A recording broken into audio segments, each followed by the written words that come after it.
శని ఆదివారాలతో పోలిస్తే నిన్న బంకులకు ఇంధన సరఫరా కొంత మెరుగుపడ్డా ట్యాంకర్ రావటానికి ముందే అక్కడ వందల వాహనాలు క్యూ కట్టాయి.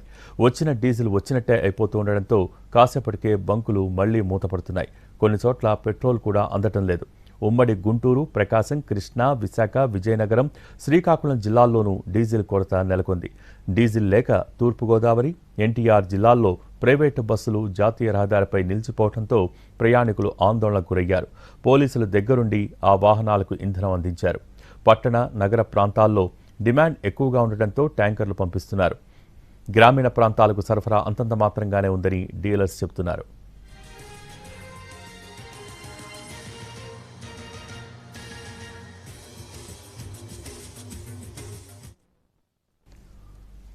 ఒక్క 500 పెట్రోల్ కొట్టండి బాబు, రొయ్యలు చనిపోతున్నాయి. 3 లక్షలు వడ్డీకి తెచ్చాను, కాపాడండి సార్. కృష్ణా జిల్లా బంటుమిల్లిలో ఓ ఆక్వా రైతు ఆవేదన ఇది. ఏపీలో డీజిల్ కొరత ఏ స్థాయిలో ఉందో ఈ దృశ్యం అద్దం పడుతోంది. గొంతు చించుకుని అరుస్తున్న రైతు ఆవేదన అక్కడున్న వారందరినీ కదిలించింది. ఒక్క 500 రూపాయల డీజిల్ కొట్టండని అక్కడున్న పోలీసుల్ని వేడుకున్నాడు.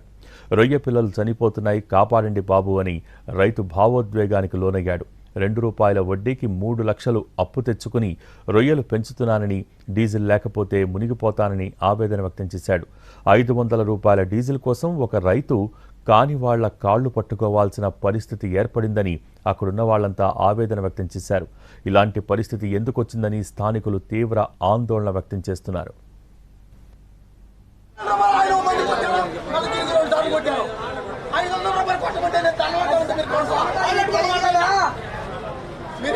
మీరు అలా చేస్తారా? 2 రూపాయలు వడ్డీతో 3 లక్షలు చెరుకు పెట్టి 500 రూపాయలకు 3 లక్షల రూపాయలు చెరుకు తెచ్చిపోతే మీరు బాధ్యత అవుతారా? మీకు చూస్తారు అప్పు ఒక్కో తాళ్ళకి 2 సార్లు పడతారు. మీరు ఆయన డీజిల్ కాళ్ళు పెట్టుకున్నాను 500 రూపాయలు ఆయనకే 500 రూపాయలు